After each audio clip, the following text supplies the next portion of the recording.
जय श्री कृष्ण। श्रीमद् भगवद गीता के 16वें अध्याय दैवासुर संपद विभाग योग में एक बार फिर आप सबका स्वागत है। इस अध्याय से अब तक हमने पढ़े हैं कुल 4 श्लोक, जिनमें भगवान दैवी और आसुरी संपत्तियों का विस्तार से वर्णन कर रहे हैं। थोड़ा अधिक समय यहाँ लग रहा है क्योंकि ये साधक की दृष्टि से बहुत ही महत्वपूर्ण तत्व माने गए हैं। एक बार आगे बढ़ने से पहले पिछले 4 श्लोकों में वर्णित दैवी और आसुरी संपत्तियों को देख लेते हैं।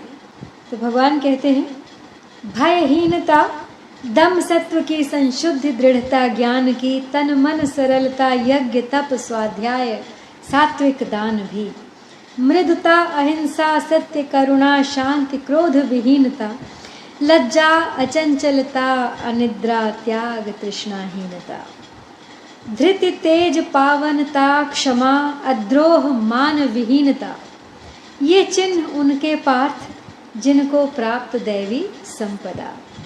मद मान मिथ्याचार क्रोध, कठोरता अज्ञान भी, ये आसुरी संपत्ति में जन्मे हुए पाते सभी। आज उससे आगे पिछले श्लोक में हमने बताया था दंभ, दर्प, क्रोध और क्षोभ में क्या अंतर है। बच्चा जब उद्दंडता करता है तो कहना नहीं मानता तो माता पिता उत्तेजना में आकर उसको ताड़ना देते हैं, तो यह उनका क्षोभ है, यानी हृदय की हलचल। कारण उनके मन में बच्चे का अनिष्ट करने की भावना नहीं होती, प्रत्युत बच्चे के हित की भावना से ही यह क्रोध होता है। लेकिन यदि उत्तेजना में आकर दूसरे का अनिष्ट अहित करके उसे दुख देने में सुख का अनुभव होता है तो वह क्रोध है। आसुरी प्रकृति वालों में यही क्रोध होता है और वो क्रोध स्वयं को जलाता है। तो क्षोभ आसुरी नहीं है, क्रोध आसुरी है। अब क्रोधी व्यक्ति की संसार में ख्याति नहीं होती, निंदा होती है। खासकर अपने घर के आदमी भी क्रोधी से डरते हैं। इसी अध्याय के 21वें श्लोक में भगवान ने क्रोध को नरकों का द्वार भी बताया है। तो जब मनुष्य के स्वार्थ और अभिमान में बाधा पड़ती है तब क्रोध पैदा होता है और फिर क्रोध से सम्मोह, सम्मोह से स्मृति भ्रम, स्मृति भ्रम से बुद्धिनाश और बुद्धिनाश से मनुष्य का पतन हो जाता है। फिर अगली जो आसुरी संपत्ति यहाँ पे है वो है पारुष्यम, यानी कठोरता। तो कठोर मनुष्य कई तरह से होता है, जैसे शरीर से अकड़कर चलता है, टेढ़ा मेढ़ा चलता है, ये शरीर का पारुष्य है। नेत्रों से टेढ़ा देखता है, यह नेत्रों का पारुष्य है। वाणी से कठोर बोलता है जिससे दूसरे भयभीत हो जाएं, यह वाणी का पारुष्य है। दूसरों पर आफत संकट दुख आने पर भी उनकी सहायता न करके राजी होना आदि जो कठोर भाव होते हैं, यह हृदय का पारुष्य है। तो क्रूरता आने पर हृदय में सौम्यता नहीं रहती और सौम्यता न रहने से उसके बर्ताव में, लेन देन में स्वाभाविक ही कठोरता आ जाती है।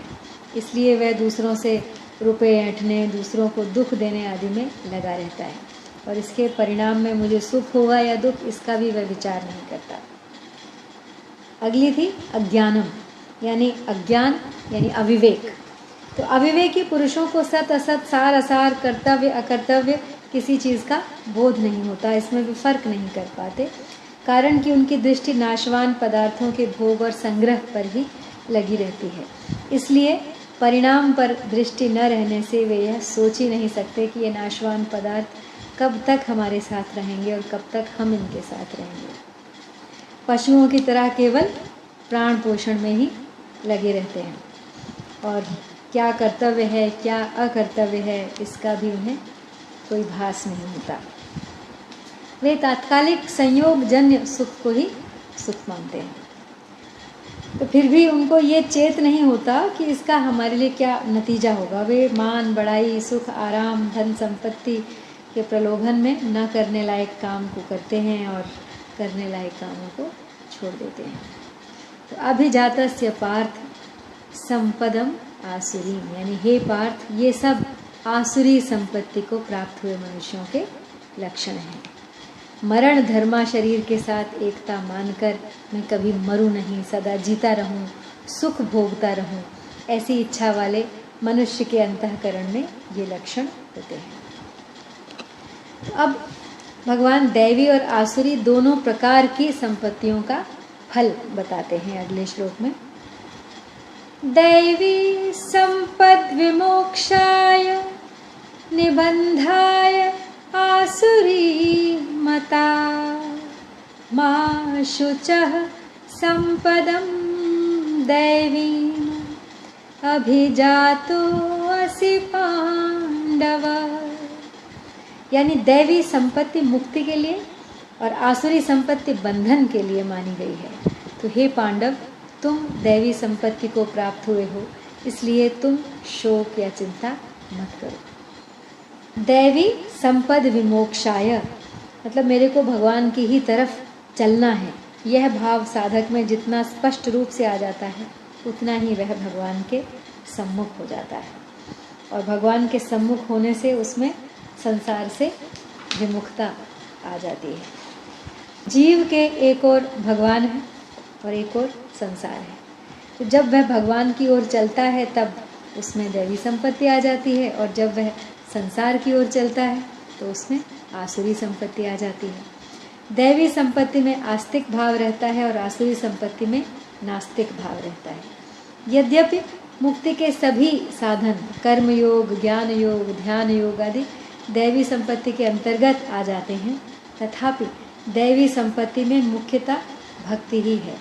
इसीलिए भगवान ने भक्ति के प्रकरण में कहा है, महात्मानस्तु माम पार्थ दैवीम प्रकृतिम आश्रिता भजन्त्यम अनन्य मनसो ज्ञात्वा भूतादिम अव्ययम्। तो हे प्रथानंदन, दैवी प्रकृति के आश्रित अनन्य मन वाले महात्मा लोग मुझे संपूर्ण प्राणियों का आदि और अविनाशी समझकर मेरा भजन करते हैं। आगे भी भगवान कहते हैं, माम प्राप्तैव कौन्तेय, यानी भक्ति के अंतर्गत मुक्ति के सभी साधन आ जाते हैं। जिनको अपने प्राणों से प्यार होता है वे प्राण पोषण परायण मनुष्य आसुरी संपत्ति वाले होते हैं, परंतु जो भगवान को अपने प्राणों से बढ़कर और प्यारा मानते हैं वे दैवी संपत्ति वाले होते हैं। तो मूल दोष एक ही है जिससे संपूर्ण आसुरी संपत्ति पैदा होती है, और मूल गुण भी एक ही है जिससे संपूर्ण दैवी संपत्ति प्रकट होती है। तो मूल दोष है शरीर तथा संसार की सत्ता और महत्ता स्वीकार करके उससे संबंध जोड़ना, और मूल गुण है भगवान की सत्ता और महत्ता स्वीकार करके उससे संबंध जोड़ना। तो यह मूल दोष और मूल गुण ही स्थान भेद से अनेक रूपों में दिखाई देता है। तो अब संपूर्ण प्राणियों में चेतन और जड़ दोनों अंश रहते हैं। उनमें से कई प्राणियों का जड़ता से विमुख होकर चेतन परमात्मा की ओर मुख्यता से लक्ष्य रहता है, और कई प्राणियों का चेतन से विमुख होकर जड़ता यानी भोग और संग्रह की ओर मुख्यता से लक्ष्य रहता है। इस प्रकार चेतन और जड़ की मुख्यता को लेकर प्राणियों के दो भेद हो जाते हैं, जिनको भगवान आगे के श्लोक में बताते हैं। द्वौ भूत सर्गौ लोके अस्मिन् दैव आसुर एव च दैवो विस्तरशः प्रोक्ता आसुरम पार्थ मे शृणु। यानी इस लोक में दो तरह के ही प्राणियों की सृष्टि है, दैवी और आसुरी। दैवी को तो मैंने विस्तार से कह दिया, अब हे पार्थ तुम मुझसे आसुरी को विस्तार से सुनो। तो यहाँ आसुरी संपत्ति का विस्तार पूर्वक वर्णन करने के लिए इसका उपक्रम करते हुए भगवान कहते हैं कि इस लोक में प्राणी समुदाय दो तरह का है, दैव और आसुर। तात्पर्य यह है कि प्राणी मात्र में परमात्मा और प्रकृति दोनों का अंश है। परमात्मा का अंश चेतन है और प्रकृति का अंश जड़ है। वह चेतन अंश जब परिवर्तनशील जड़ अंश के सम्मुख हो जाता है तब उसमें आसुरी संपत्ति आ जाती है, और जब वह जड़ प्रकृति से विमुख होकर केवल परमात्मा के सम्मुख हो जाता है तब उसमें दैवी संपत्ति जागृत हो जाती है। यहाँ पे द्वौ भूत सर्गौ में भूत शब्द से मनुष्य, देवता, असुर, राक्षस, भूत, प्रेत, पिशाच, पशु, पक्षी, कीट, पतंग, वृक्ष, लता आदि संपूर्ण स्थावर जंगम प्राणी लिए जा सकते हैं, परंतु आसुर स्वभाव का त्याग करने की विवेक शक्ति मुख्य रूप से मनुष्य शरीर में ही होती है। इसलिए मनुष्य को आसुर स्वभाव का सर्वथा त्याग करना चाहिए और उसका त्याग होते ही दैवी संपत्ति प्रकट हो जाती है। तो परिशिष्ट भाव यहाँ यही है कि दैवी और आसुरी यह दो तरह के प्राणियों की सृष्टि मनुष्य लोक में होने से लौकिक है। अलौकिक तत्व में ये दोनों ही नहीं है। साधन भी लौकिक और अलौकिक दोनों होते हैं, पर साध्य अलौकिक ही होता है। अलौकिक तत्व व्यापक, अनंत, अपार है, लौकिक भी उसी के अंतर्गत है। वास्तव में लौकिक की स्वतंत्र सत्ता नहीं है, सब कुछ अलौकिक ही है। जीव ने इस जीवन में लौकिक को धारण किया हुआ है। जब तक जीव की दृष्टि में संसार की सत्ता है तभी तक लौकिक है। संसार की सत्ता न रहने पर सब कुछ अलौकिक है। तो अब भगवान से विमुख मनुष्य में आसुरी संपत्ति किस क्रम से आती है उसका आगे के श्लोक में वर्णन करते हैं। प्रवृत्तिम च निवृत्तिम च जनान विदुरासुराः न शौचम नापि चाचारो न सत्यम तेषु विद्यते। यानी आसुरी प्रकृति वाले मनुष्य किसमें प्रवृत्त होना चाहिए और किससे निवृत्त होना चाहिए इसको नहीं जानते, और उनमें न तो बाह्य शुद्धि, न श्रेष्ठ आचरण तथा न सत्य पालन ही होता है। तो यहाँ कहते हैं कि आरंभ में ही अच्छी शिक्षा न मिलने से वे आसुर प्राणी को क्या करना चाहिए, क्या नहीं करना चाहिए, शरीर की शुद्धि क्या होती है, अशुद्धि क्या होती है, खान पान क्या शुद्ध है, क्या अशुद्ध है, बड़ों और छोटों के साथ कैसा व्यवहार करना चाहिए, कैसा नहीं करना चाहिए, वाणी आदि का सत्य क्या होता है, असत्य क्या होता है, इन सब बातों को अच्छी तरह से नहीं जानता। तो क्या हुआ, वो अच्छी शिक्षा का अभाव। तो अच्छी शिक्षा के अभाव में वे प्रवृत्ति और निवृत्ति को, शौच को, सदाचार को और सत्य को नहीं जानते। इस कारण वे सत्य तत्व परमात्मा से विमुख हो जाते हैं। परमात्मा से विमुख होने से वे न ईश्वर न धर्म को मानते हैं, न उसकी मर्यादा को मानते हैं। वे स्त्री पुरुष के संग से ही संसार की उत्पत्ति मानते हैं। तो इस प्रकार नास्तिक दृष्टि का आश्रय लेकर वे दूसरों को दुख देते हैं और अपना महान पतन कर लेते हैं। ज्यों ज्यों आसुरी संपत्ति आती है त्यों त्यों विवेक लुप्त हो जाता है। भोगों के परायण होने से आसुर मनुष्य क्या करना चाहिए, क्या नहीं करना चाहिए इसको नहीं जान सकता। उसकी निष्ठा तो लौकिक भी नहीं होती, अलौकिक तो बहुत दूर की बात है। उसकी निष्ठा उसे नरकों में ले जाने वाली होती है और उसी तरह की उसकी प्रवृत्तियां हो जाती हैं। अब आसुर मनुष्य पिंड प्राण पोषण परायण होते हैं, इसलिए वे केवल अपना सुख आराम, अपना स्वाद देखते हैं। जिससे अपने को सुख मिलता दिखे उसी में उनकी प्रवृत्ति होती है, और जिससे दुख मिलता दिखे, स्वार्थ सिद्ध होता न दिखे, उसी से उनकी निवृत्ति होती है। वास्तव में प्रवृत्ति और निवृत्ति में शास्त्र ही प्रमाण है, परंतु अपने शरीर और प्राणों में मोह रखने के कारण मनुष्य आसुर मनुष्यों की प्रवृत्ति और निवृत्ति शास्त्र को लेकर नहीं होती। तो आसुर स्वभाव के कारण वे शास्त्र की बात सुनते ही नहीं, और अगर सुन भी लें तो उसको समझ नहीं सकते। तो जहाँ सत्कर्मों में प्रवृत्ति नहीं होती वहाँ सद्भावों का भी निरादर होता है, अर्थात सद्भाव दबते चले जाते हैं। तो अब इसको भगवान विस्तार से बता रहे हैं। असत्यम प्रतिष्ठम ते जगत आहुरनीश्वरम अपरस्पर संभूतम किमन्यत् काम हेतुकम्। वे कहा करते हैं कि संसार असत्य, बिना मर्यादा के और बिना ईश्वर के अपने आप केवल स्त्री पुरुष के संयोग से पैदा हुआ है, इसलिए काम ही इसका कारण है। यहाँ पे शब्द आया है असत्यम। आसुर स्वभाव वाले पुरुष कहा करते हैं कि यह जगत असत्य है, अर्थात इसमें कोई भी बात सत्य नहीं है। जितने भी यज्ञ, दान, तप, ध्यान, स्वाध्याय, तीर्थ, व्रत आदि शुभ कर्म किए जाते हैं वे उसे सत्य नहीं मानते, उनको तो वे एक बहकावा मानते हैं।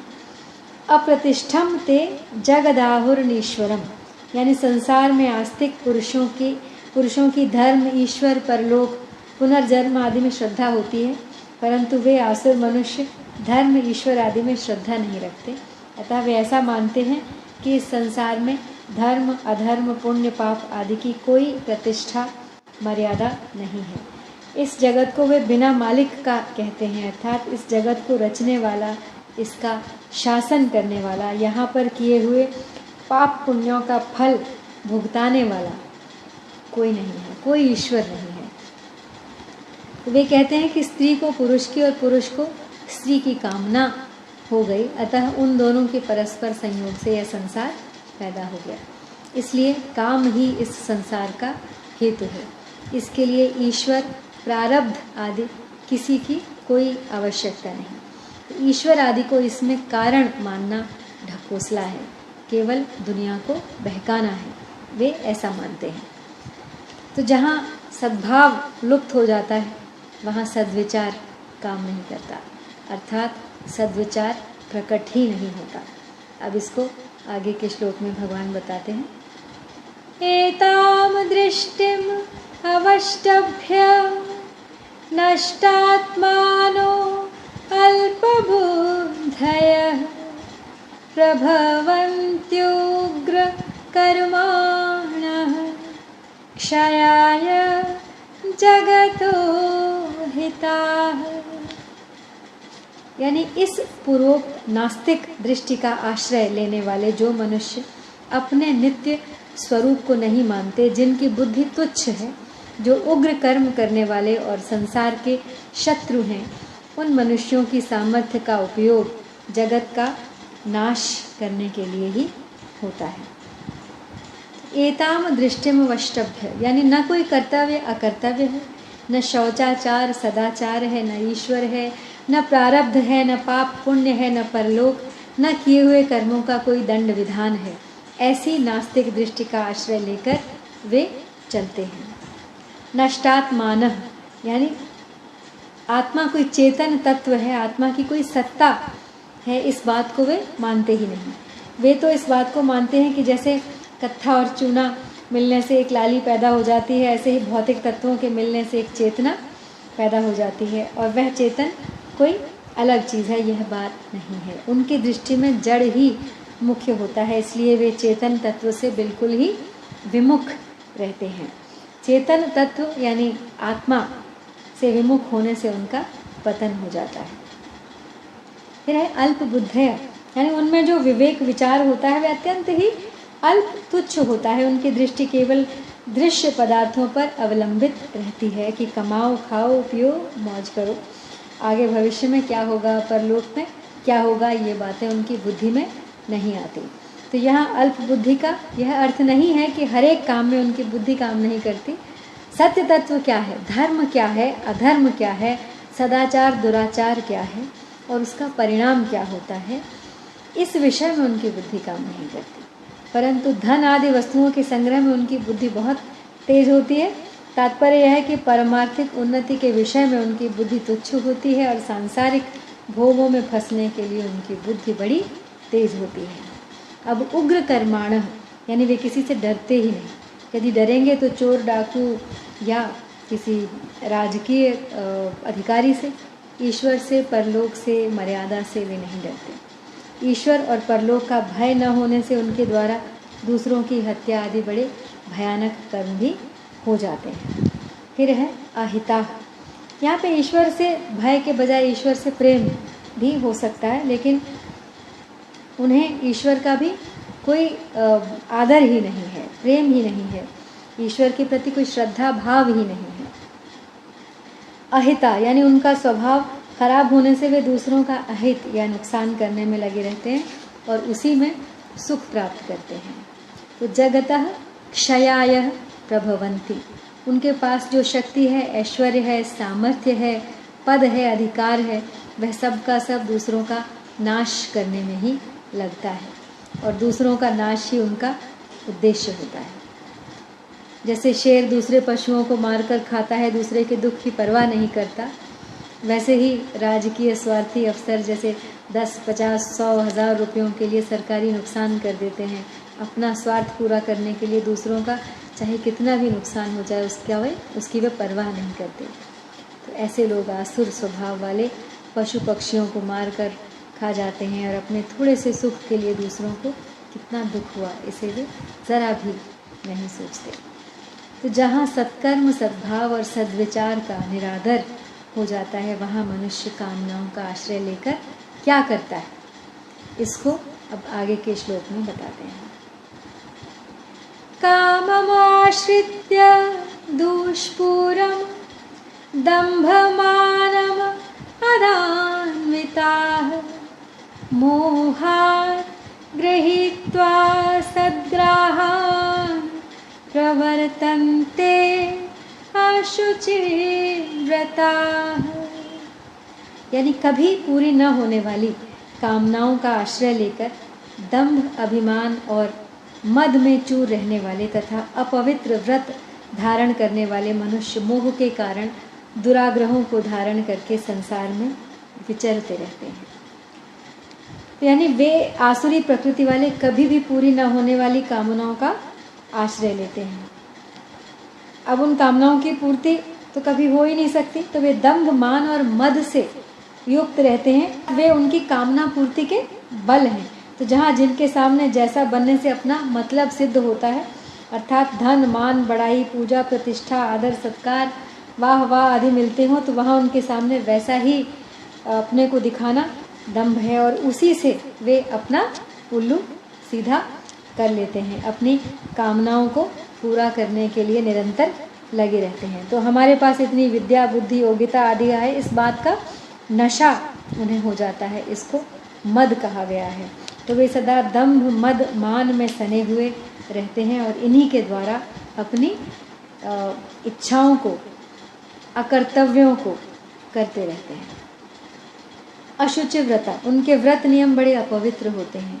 जैसे इतने गांव में इतने गायों के बाड़ों में आग लगानी है, इतने आदमियों को मारना है, ये वर्ण, आश्रम, आचार, शुद्धि सब ढकोसलेबाजी है। अतः किसी के भी साथ कुछ भी करो, हम कथा नहीं सुनेंगे, तीर्थ मंदिर स्थानों में नहीं जाएंगे, ऐसे उनके व्रत नियम होते हैं। तो ऐसे नियमों वाले डाकू भी होते हैं। उनका यह नियम रहता है कि बिना मारपीट किए ही कोई वस्तु दे दे तो वे लेंगे नहीं। जब तक चोट नहीं लगाएंगे, घाव नहीं देंगे, खून नहीं टपकेगा, तब तक उन्हें चैन नहीं पड़ता। तो मूढ़ता के कारण वे अनेक दुराग्रहों को पकड़े रहते हैं। तो परिशिष्ट भाव यहाँ पे यही है कि यह काम बहुत खाने वाला है, अग्नि के समान, कभी न तृप्त होने वाला है। इसलिए सभी कामनाओं की पूर्ति कभी भी संभव नहीं। अतः कामना पूर्ति ही जिनका उद्देश्य है, उनको कभी शांति नहीं मिलती। और इस परतंत्रता में भी स्वतंत्रता का जो अनुभव करते हैं, धनादि पदार्थ मिल जाएं तो हम स्वतंत्र हो जाएंगे, ऐसा सोचते हैं। वे शास्त्र, गुरु, ईश्वर, धर्म आदि को मानते नहीं, फिर काम के सिवाय वे और किसका आश्रय लेंगे। तो आज यहीं समाप्त करती हूँ। जय श्री कृष्ण।